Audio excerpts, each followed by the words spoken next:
Hola, bienvenidos. Mi nombre es José Manuel López García. Spinoza. Realmente la figura filosófica de Spinoza se acrecienta con el paso del tiempo y no cabe duda que fue uno de los grandes filósofos del racionalismo. Nació en 1632 en Holanda y murió en 1677. Como se puede observar, una vida relativamente corta, pero que fue suficiente para que dejase una gran obra escrita, fundamentalmente su Ética, demostrada de forma geométrica, y otras obras como Tratado Teológico Político, Tratado Político, Tratado de la Reforma del Entendimiento, etc. Realmente diríamos que en sus primeros tiempos estuvo pues analizando y estudiando en profundidad la filosofía cartesiana. Incluso impartió clases a sus amigos y discípulos sobre la filosofía de Descartes también, pero eso le sirvió de base para luego ir desarrollando su propia teoría filosófica, su propio racionalismo, que se diferencia claramente del espiritualismo cartesiano. Entre otras razones porque él, Spinoza, afirma claramente un panteísmo que significa que todo es Dios, o sea que la naturaleza es Dios, o Dios es la naturaleza, o dicho con sus propias palabras, Deus ibe natura, natura sive Deus, Dios o naturaleza o Dios. Esto causó pues una honda impresión en su tiempo. De hecho, como librepensador fue expulsado de la comunidad judía. También sufrió un atentado en la calle del que salió ileso afortunadamente, pero diríamos que él quiso mantenerse siempre en su libertad de pensamiento y no aceptó un cargo, por ejemplo, como profesor en Heidelberg, en la Universidad de Heidelberg, aunque agradeció el ofrecimiento, por supuesto, pero consideraba que era más importante la libertad de pensamiento, la libertad de crítica, en relación con, por ejemplo, disponer de un cargo de profesor universitario. Realmente su filosofía podemos decir que es un monismo panteísta, a mi juicio más bien materialista que espiritualista. Diríamos que aunque hay algunos autores que discrepan y lo consideran espiritualista, a mi juicio es claramente su filosofía un monismo materialista. Realmente la sustancia para él lo engloba todo, es Dios, y por eso hablamos de monismo. De todas maneras, para Spinoza, conocer la naturaleza, para conseguir alcanzar una naturaleza superior, y que muchos puedan adquirirla también, es uno de los objetivos de la vida humana. En cualquier caso, Spinoza insiste en la importancia de la razón frente a los sentidos, a la experiencia, diríamos como elemento que debe dirigir los comportamientos humanos. La racionalidad de la razón es lo más importante tanto en la conducta ética como en los planteamientos políticos, en la actividad política también. Un gran estudioso de Spinoza y también un gran filósofo como es Gilles Deleuze dice que lo verdaderamente destacable en Spinoza es el profundo sentido práctico que quiso dar u otorgar a toda su filosofía.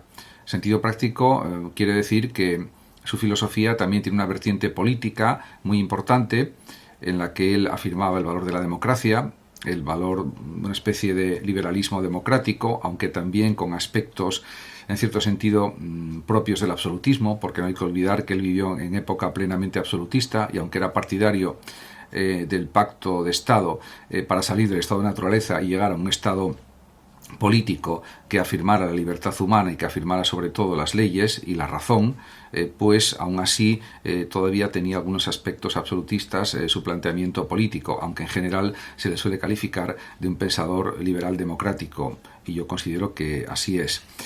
En cuanto a otras cuestiones en relación con la filosofía de Spinoza, cabe decir también que para él el modo, diríamos, de expresión es un modo de expresión geométrico, la expresión tomada en tanto que fuerza, y en el camino nos cruzaremos con sustancias, categorías, felicidad, necesidad o naturaleza.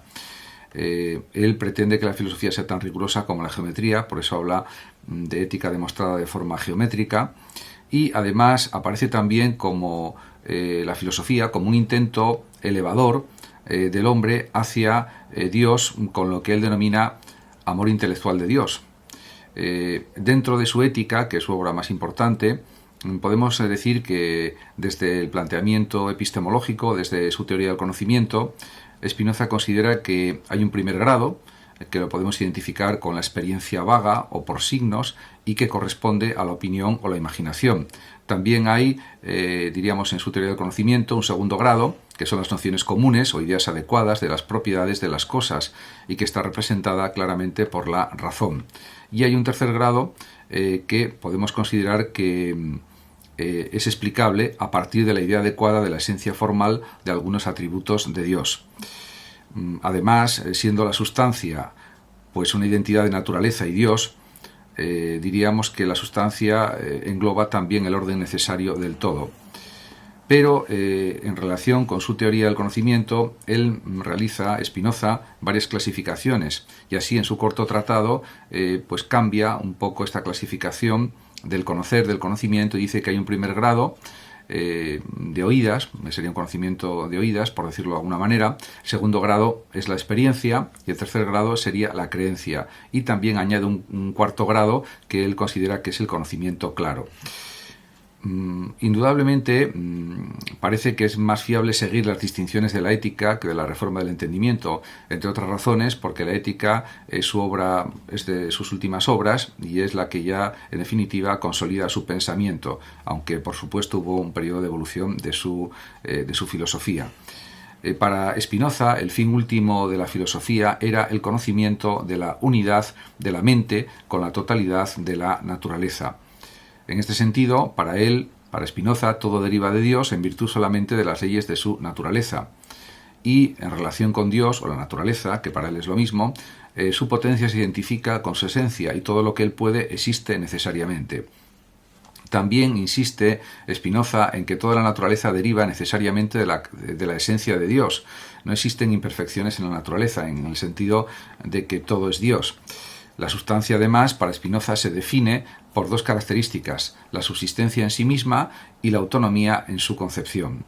Además, el orden necesario, constitutivo o que conforma la sustancia es claramente para Spinoza un orden geométrico. Además de la sustancia, según la entiende Spinoza, que engloba todo el mundo, toda la realidad, brotan los modos particulares. Además, también en relación con las ideas, pues Spinoza dice de modo claro lo siguiente: entiendo por idea el concepto de la mente, que la mente forma debido a que es una cosa pensante. Aquí se nota pues una influencia muy clara de la filosofía cartesiana, como no podía ser de otra manera, pero hay variaciones en relación a esto, porque él también señala que la adecuación de la idea remite a una consideración intrínseca de las propiedades de la vida en la inmanencia del pensamiento, lo cual está estableciendo pues un claro determinismo. De hecho, él señala en algunas partes de su obra, Spinoza, que la libertad humana creemos que la tenemos, pero no somos conscientes de que estamos determinados por numerosos elementos de la naturaleza, de la realidad, del tiempo, del espacio, etc.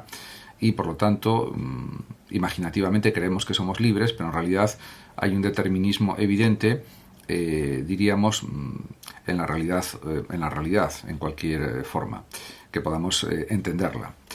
Además, la ética spinoziana es una completa teoría del conocimiento, como ya anteriormente he referido.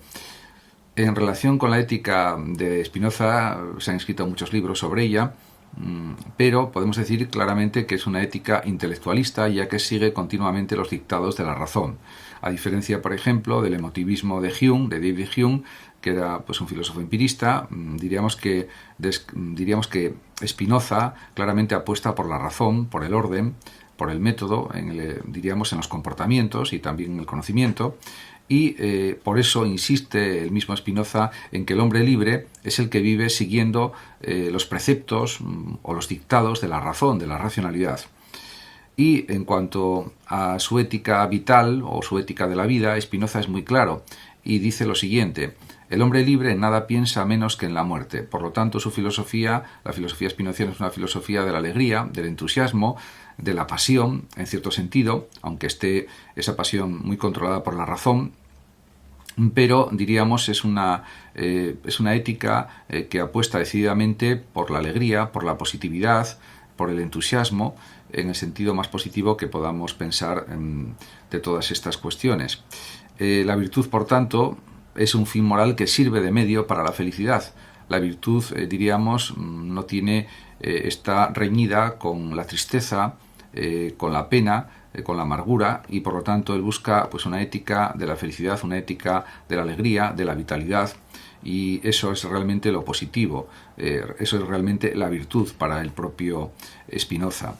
Pero además la virtud también es, en cierto sentido, otra cuestión, que la virtud es el conocimiento el ejercicio del conocer y de nuevo será necesario para ello la participación de la razón. Todas las cosas están determinadas por la necesidad de la naturaleza divina existir y obrar de un modo fijo, de ahí el determinismo, que aparece claramente en la obra del propio Spinoza, y esto pues es muy claro en sus obras.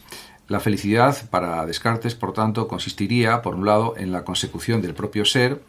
La felicidad sería la propia virtud, y también considera Spinoza en el ámbito ya de la política que desde la naturaleza o desde el estado de naturaleza se llega al Estado. El derecho depende del poder y está completamente desnudo, despojado de tintes éticos. El pacto, además, por el cual los hombres suman el componente civil, busca la seguridad de la comunidad partiendo de un acuerdo de razón. Por lo tanto, se pasa del estado de naturaleza al estado civil, al estado político, donde debe imperar el valor de las leyes. Las leyes deben ser obedecidas tanto por los gobernados como por los gobernantes. Eso lo señala muy claramente el propio Spinoza, el valor de la ley, que debe cumplirse por parte de todos. Y, además, llegados a ese pacto civil, el objetivo sería el de la libertad y el Estado sería el depositario de la suma de poderes repartidos. En relación con las posibles formas de Estado o del Estado civil, según Spinoza serían tres: monarquía, aristocracia y democracia, a la que sin duda encamina sus preferencias. La democracia de Spinoza excluía de tales derechos a peregrinos, siervos, mujeres y delincuentes, pero esto hay que considerar que está viviendo en la época del absolutismo, el siglo XVII, y esto pues no era ajeno a su pensamiento. En cualquier caso, está claro que para Spinoza la democracia es el mejor sistema de gobierno y es la continuación de la igualdad de los hombres. Muchas gracias a todos por su atención y hasta mi próximo vídeo.